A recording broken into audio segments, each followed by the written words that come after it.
Hai teman-teman, di video kali ini saya akan menjelaskan sub capaian kedua dari mata kuliah Psikologi Perkembangan. Sub capaian kedua ini sangat penting ya teman-teman. Pastikan teman-teman perhatikan mulai dari awal sampai akhir, karena di sini saya juga akan menjelaskan tugas UTS yang harus dibuat oleh teman-teman. Oke, jadi sub capaian yang kedua ini akan kita sama-sama pelajari dari minggu keempat sampai minggu ke-8 dari perkuliahan Psikologi Perkembangan.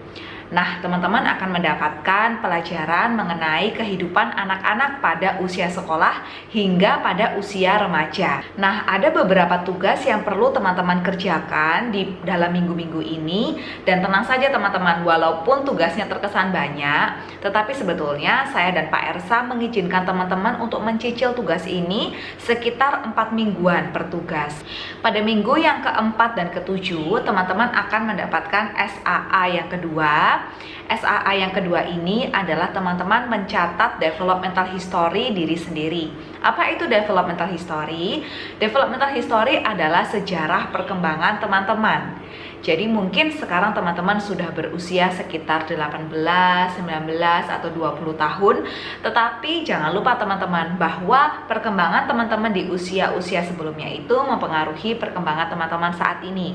Maka tugasnya adalah lakukanlah wawancara dengan caregiver, pengasuh teman-teman ya. Boleh orang tua, boleh tante, boleh nenek kakek, atau mungkin suster atau pengasuh yang dulu pernah bekerja bersama dengan teman-teman. Hasil dari wawancara ini disusun menjadi sebuah laporan. Jadi teman-teman tuliskan identitas teman-teman, lalu riwayat perkembangan fisik, misalnya lahirnya teman-teman dulu itu berat badan berapa, tinggi badan berapa, perkembangan motoriknya seperti apa gitu ya.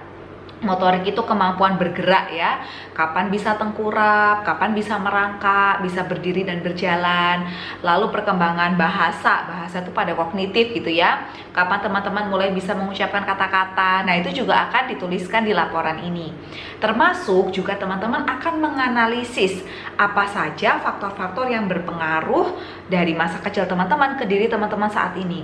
Misalnya bagaimana pola asuh orang tua di rumah. Kira-kira kepribadian teman-teman sekarang ini disebabkan oleh pola asuh yang mana nih dari orang tua?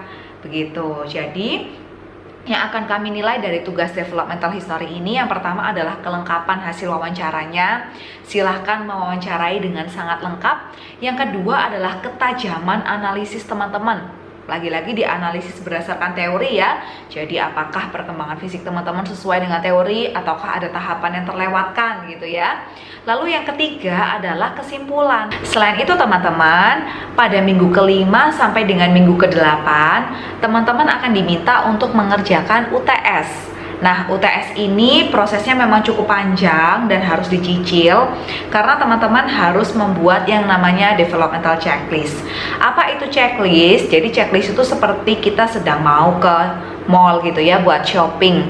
Yang pertama beli apa? Misalnya beli minyak gitu ya. Yang kedua beli meses, yang ketiga beli susu. Nanti yang sudah dibelikan dicentang. Nah, checklist itu seperti itu, tetapi kita akan men-checklist tahapan perkembangan anak-anak. Nanti di developmental checklist ini teman-teman akan mendapatkan undian gitu ya. Kira-kira teman-teman harus membuat developmental checklist untuk anak usia berapa. Nah, misalkan teman-teman dapat checklist untuk anak usia 3 tahun, maka teman-teman harus membuat tuh di Microsoft Word gitu ya. Anak usia 3 tahun, perkembangan fisik yang pertama sudah harus bisa melompat ke depan misalnya. Yang kedua, tangannya sudah harus bisa memegang pensil misalnya seperti itu. Dari checklist ini, teman-teman akan menguji cobakan untuk mengamati subjek secara online. Jadi teman-teman akan mencari anak yang usianya sesuai dengan usia checklist yang teman-teman buat untuk diobservasi dan untuk dijadikan bahan mengisi developmental checklist kalian. Dari mana teman-teman akan menyusun developmental checklist? Tenang saja, karena di buku panduan yang diberikan oleh saya dan Pak Ersa, di situ sebenarnya sudah ada tahapan-tahapan yang perlu dilalui oleh anak-anak. Apa saja yang akan kami nilai pada tugas ini? Yang pertama tentu saja kelengkapan developmental checklist kalian. Lalu yang kedua adalah kesesuaian catatan laporan kalian dengan observasi yang kalian lakukan. Jadi nanti observasinya direcord ya teman-teman ya, lalu dikirimkan ke saya dan Pak Ersa untuk kami juga membantu mengevaluasi apakah kalian sudah mengamati anak itu sesuai dengan aspek-aspek yang tercantum di checklist kalian. Lalu yang ketiga adalah ketajaman analisis teman-teman. Jadi apakah dari hasil itu ternyata anak yang teman-teman amati bertumbuh kembang dengan normal, atau ternyata ada hal-hal yang sebenarnya masih kurang di dalam dirinya. Itu tadi teman-teman sub capaian kedua sekaligus tugas-tugas yang perlu kalian selesaikan di dalam minggu ke-4 sampai ke-8. Semoga teman-teman tetap semangat untuk menjalani perkuliahan di mata kuliah Psikologi Perkembangan. Sampai jumpa di kelas.